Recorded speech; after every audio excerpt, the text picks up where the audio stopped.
Hello and a very warm welcome to Middle East Matters. I'm Sanam Shantier. Coming up on this week's show, Donald Trump's Muslim ban is suspended for now, opening a window for people from the 7 affected countries to enter the US. Could Lebanon be moving one step closer to decriminalising homosexuality? This after a ruling that a gay couple could not be prosecuted for having sexual relations. A gay rights activist tells France 24 the Middle Eastern nation still has a long way to go. Plus, Barbra Ha, In Between in English, a film on Arab-Israeli women in Tel Aviv that pushes the boundaries.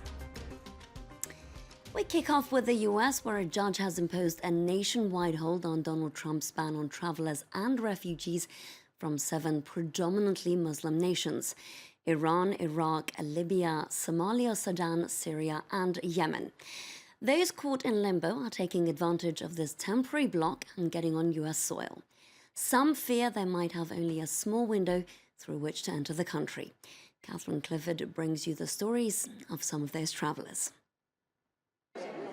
A warm welcome onto US soil for the Sharif family after finding themselves barred by Trump's travel ban. Just hours after it was blocked by a Seattle judge, Fred Sharif, his wife and their 3 children were on one of the first planes out of Iraq. They had spent 2 years obtaining US visas under the special immigration visa program for those who worked for US state bodies in Iraq. I'm very, very happy. I mean, it's a special day. It's an exceptional day, believe me. Iman Ali shared a tearful reunion with her sister. The 12-year-old was stranded for almost a week in Djibouti with her father after authorities refused to let her board a flight to the US. Her father, mother and sister are US citizens, but Iman was born in Yemen and had not yet received citizenship. In Virginia, Rosalind Sinha's relief floods out as she's finally allowed to go home.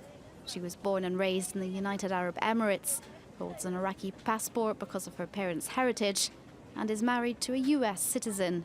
After visiting her hospitalized mother in Dubai, Sinha began her journey back to her family in Texas, but was stopped in her tracks by the travel ban. The airlines couldn't let me on board. The US embassy couldn't help us. Even the congressman who knew that I was legal and knew that that I'm entitled to come to the country couldn't help me because they did not know how to translate the new executive order on cases like mine. It may be a narrow window of time for travelers from the 7 affected countries to get into the United States.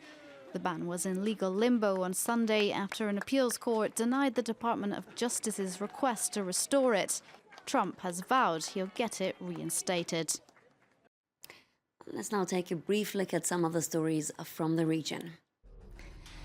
As many as 13,000 opponents of Bashar al-Assad were secretly hanged in one of Syria's most notorious prisons.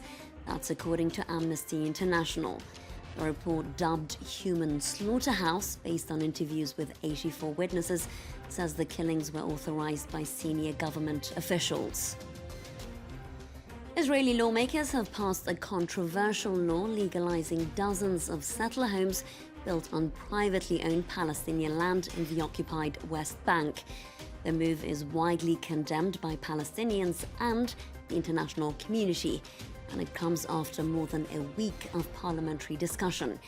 Meanwhile, Palestinian owners will be compensated financially with their land. In Turkey, counter-terrorism police have detained hundreds of people suspected of links to the Islamic State group. This just after a month after an attack on an Istanbul nightclub claimed by the jihadists, and in the largest operation yet carried out by Turkish officials on the country's soil. Among those detained are suspects across 18 provinces and foreigners.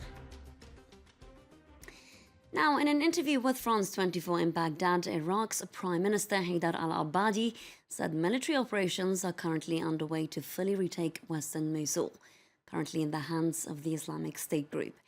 He said he's confident that the jihadists are on the verge of being eradicated in his country. On the whereabouts of the leader of the militant group, Abu Bakr al-Baghdadi, however, he was less forthcoming. Let's listen in. The leader of ISIS, Abu Bakr al-Baghdadi, where is he? I'm not going to indulge into I imagine that, but you have an idea. information, but I can tell you we have killed and eliminated most of his aides.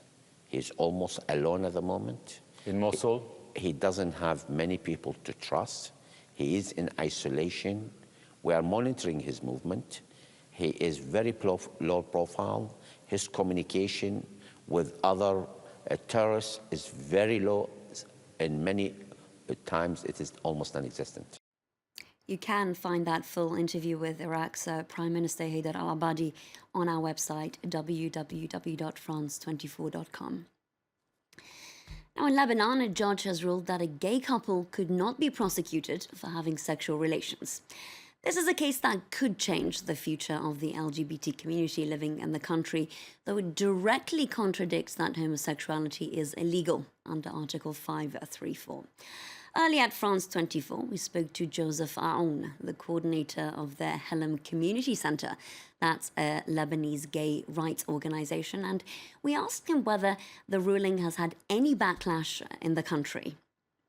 Major backlashes or haida, no. Actually, the ruling has opened the door for more dialogue in the society and more conversations about LGBTs in Lebanon. Should they be criminalized or not? And people are saying more and more, no, I mean, we didn't know that people are being put in jail for it.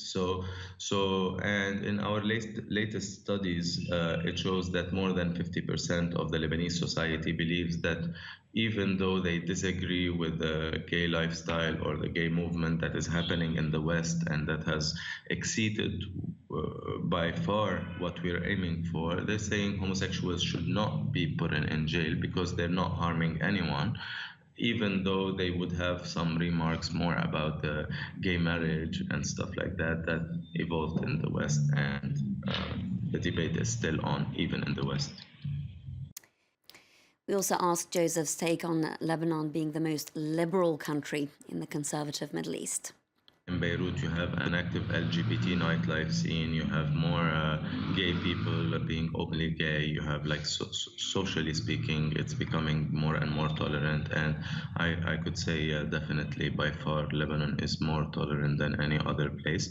Though we should make sure to say, like, it's not the best situation. It's not what we aim for, and we're still aiming for, a total equality between Lebanese LGBT and other citizens. We're aiming for more tolerance, less discrimination in official departments of the state, in police stations, and other departments. So it's not the best. Haida, we don't want to give the impression that Lebanon is a haven for LGBTs, or it's province town of the Middle East, like it appeared in one of the articles, but also, Lebanon is much more tolerant than its surrounding. It's a controversial film that's come together at the hands of an Arab director and a Jewish producer. Barbra Ha, or In Between in English, portrays three very different women who share an apartment in Israel's most liberal city, battling the conservative society. And it's been slammed by Israel's Arab community. Simon Harding has the story. Drinking, partying, and smoking. Trends of everyday life that you would consider normal in the lives of young women. But new film Barbra Ha has caused controversy and outrage in the Muslim communities of Israel.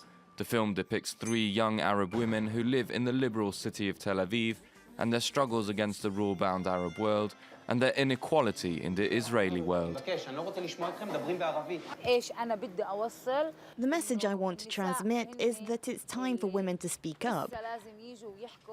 Until now, we were listening to men, and they were the ones running everything. The time has come for women to take the lead. The plot follows the women's wishes to emancipate themselves from the shackles of conventionalism, which affect them in different ways.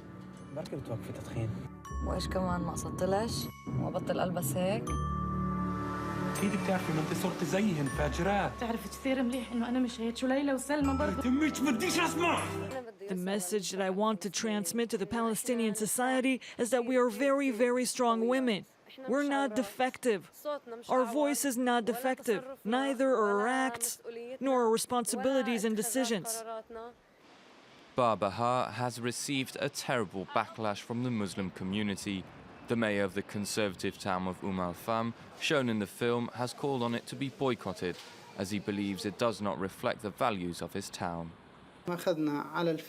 Our take on the movie is that it distorts the image of al-Fam as a city, as a society, and as an Arab society living in Israel. It portrays our young men and women, it distorts their reputation, it shows them in an immoral and indecent way. Despite the critics, the film has generated a lot of interest and has already been rewarded at international festivals. And with Egypt, where a team of divers called the I-Dive Tribe are creating an underwater sculpture park. They hope that one day it will transform into a coral reef. They're also trying to divert divers to alternative new locations in a bid to protect Egypt's marine environment. We'll leave you now with some images of this seabed. Thank you for watching Middle East Matters.